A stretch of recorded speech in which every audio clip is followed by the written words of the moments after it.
Hi, I'm Ivan Zoot, and welcome into another video in our continuing series. This is your Zoot Booster, your weekly shot in the arm to help you build and grow your beauty and barber business. This week, our 10-part series on the 10 commandments of professional haircutting continues with this episode number 4 and commandment number 4. Now, I'm a little bit late posting this video because I had America's Beauty Show in Chicago last week, which kind of threw off my recording and posting schedule, but better late than never, number 1. And number 2, we don't want to skip a commandment because these are top 10.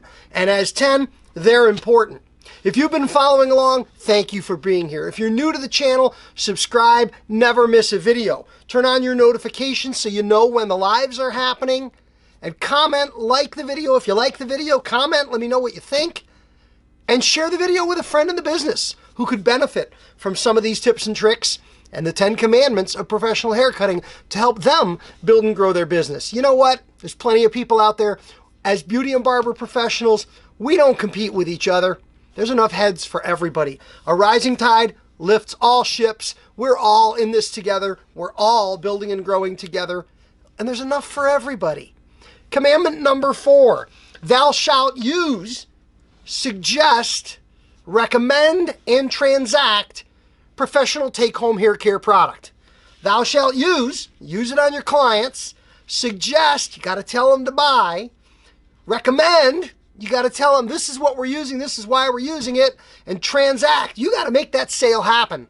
Professional take-home hair care product. At the end of the day, the bottom line, it comes down to dollars. Retail dollars, take-home dollars, per dollar. Every dollar in the cash register is almost 5 times more profitable than a service dollar. Service dollars take time. They require service. Some require support materials and goods. And by the time you're done, there's a whole lot less of that dollar left in the cash register than there is with a dollar from a take-home hair care product. Typically in our industry, we do what's called keystoning. Keystoning is 100% markup, yielding 50% gross margin. Buy for 5, sell for 10. It's as simple as that. And from that extra 5 of profit, we don't have a lot of other costs. We get to keep more of it than we do on a service dollar. It's just that simple.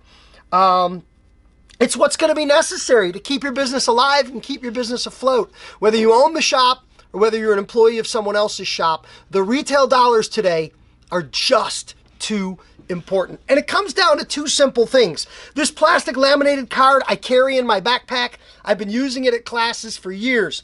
It is the why and how of take-home hair care products. Why on one side, why should we be doing this, and how should we be doing it? What you'll notice when you look at the why and how, on the why side, there's 10 whys.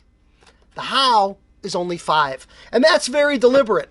The why is twice as much as the how because I believe once a beauty and barber professional understands why and they buy into why, in almost all cases, how will take care of itself. Or they just might need a few extra little tips to make the how happen. So it's really about understanding intrinsically why take-home hair care product is so important to us in the beauty and barber industry. And once you buy the why, the how, that's the easy part. So I want to break down, and work our way through the whys. Number 1, client retention.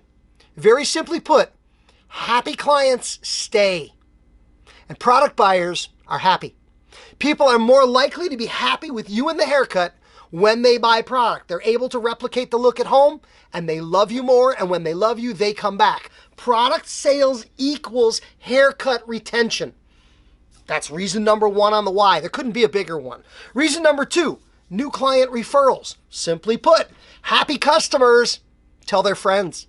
Happy customers send their friends. Happy customers means more customers. And happy customers are product buyers. Product buyers are happy. Happy clients send their friends. Reasons number 1 and 2 about product are not really about product. They're about haircuts. They're about clients. They're about traffic. Number 3, strengthens the relationships with clients. It's an opportunity to demonstrate that you care.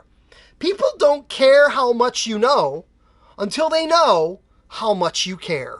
And recommending product, because we're cutting your hair short today, we're going to be using firm hold gel. The firm hold gel is going to support your hair and get it a little spiky like that, and you're going to love it every single day.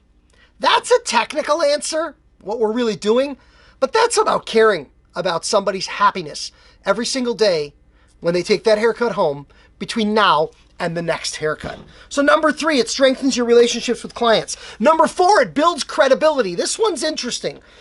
Retail sales build credibility because, as I like to put it, a recommendation that works earns you the right to make more recommendations. Think about that just a little bit. A recommendation that works earns you the right to make more recommendations. So if I tell you you're going to love this firm hold gel and you buy it from me and you take it home and you love it, the next time I suggest something, I'm more likely to be believed. I'm more likely to trust you because I trusted you once and it worked out good. When I trust you again, I have a higher statistical probability that your next recommendation, that's going to work out too. And I'm going to be happy. Builds credibility. Number 5, add-on sales. See, number 4, you'll sell more add-on services when you sell more product. Again, people trust and believe you. If I trust you to buy an $8 bottle of gel, I'll trust you to buy a $200 head of highlights. It's not that complicated. We're building credibility, relationship, and trust. Number 6, supports your technical work. I like to put it this way. I don't care if you cut it spiky. It's just going to lay on the top of their head like a little furry dead animal if you don't pop it with product. If you cut it spiky, you bought $350 fancy texture shears at a hair show, and you're chopping up the inside and the top, and you're making it all really cool. It isn't going to be cool until product hits it. So product sales and product use support our technical artistry. You know the old expression, I'm an artist, not a salesperson. You're not an artist without your paint, without your liquid tools. Number 7, supports that artistry. You can't create finished work, and neither can your clients without this product. Quite simply put, your clients can't do their hair without product. Neither can you in the shop. Number 8, commissions. Do we earn commissions on product? In most all situations in the industry, when individuals working for someone sell product, they receive some form of commission, whether it's cash commission, money into an education fund, using the money to subsidize other benefits in some way, shape, or form. You're getting compensation for your efforts to move the product. Number 9, salon profitability. The bottom line is, if you like where you work, long-term stability for your job. If you want to come up to the door one morning and rattle the handle of the door is locked and there's a sticker over the lock from the county sheriff because your boss got evicted because he couldn't pay the rent, because he couldn't keep the business afloat, go ahead, don't sell product. But if you want to keep that job and you want to keep that business profitable and successful and a happy place for you to work, product's going to make it happen. And number 10 on the list, successful product manufacturers support you in the industry. Give with one hand and take with the other. Give with one hand and take with the other. What do I mean by that? Have you ever been to a hair show? Sure you have. Hair shows are paid for by product manufacturers. The money you pay for a ticket doesn't even turn on the lights in the convention center. The money they pay for the booths and the stage opportunities in the classrooms, that's what pays for the show. And a manufacturer doesn't have a dime until one of your clients buys a product. Really, your clients pay for all of this. Have you ever enjoyed a beauty industry trade journal? Who pays for that? The amount of money you pay for the subscription doesn't even cover the postage. Those magazines are paid for by the advertisers, and the advertisers are the product companies. Take with one hand, give with the other. Enjoy the good things in our business, and your customers are the ones who pay for them so that you can enjoy them. That's the why. The how is quick. The how is simple. There's only 5. Use products. Number 1, use products in your hair and on your clients. You gain what's called usable product knowledge. Usable product knowledge is product knowledge gained by using the product. Reading the ingredient list on the back of the product, that's not product knowledge. Sometimes when we get down to the chemicals and things, we don't even know what they are. We can't even pronounce them. How does that help us? Usable product knowledge is found on the front of the bottle. That's Clipper Guy Power Gel. Firm hold, medium shine. What else do you need to know?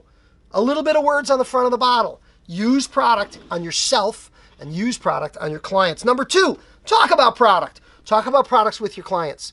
You got to talk about the weather. You got to talk about sports teams. You got to talk about politics. You got to talk about all the stuff we talk about. Restaurants, food, you name it. Talk about hair. Bring it back to hair. Talk about hair care. Talk about home care. and talk about your products. Worst thing that can happen is the client leaves the shop feeling, wow, all Ivan wants to talk about is my hair. Would that be such a bad thing? That's why you got into the business. Talk about hair and talk about hair care. Number 3, listen. You're talking, listen. Listen to what the client wants. Ask questions to draw out what the client needs. Take notes, as a matter of fact, on what the client tells you. But listen to your client and prescribe the appropriate products and teach clients how to use them every single day. Number 4, you got to ask for the sale. Part of the how is ask for the sale. Take a bottle of that gel with you today? Ask for the sale. Nothing ever happens in the world until someone sells something to someone. You've got to ask for the transaction. You've got to make it happen by asking for the sale. And number 5, thank the customer, take some notes, and follow up next visit. Hey, last time you were here, you bought that Clipper Guy Power Gel. What'd you think? You happy with it? You like it? Do you need another one? Oh, it wasn't firm enough? I got something firmer for you. You need 2? One for the house and one for the gym bag? No worries, I got you. Take notes, keep records, and follow up. That's your how. Use it, talk about it, listen about it, ask for the sale, and follow up. I'm Ivan Zoot, and this is your weekly Zoot Booster, your shot in the arm to help you build and grow your barber business. This was commandment number 4 in the 10 commandments of professional haircutting. Thou shalt use, recommend, suggest, and transact professional take-home hair care product. Thank you so much for tuning in. Thank you for being here. Thank you for joining me for the Zoot Booster. Like, comment, share, subscribe, and tune in next time for your next video. Have a great day.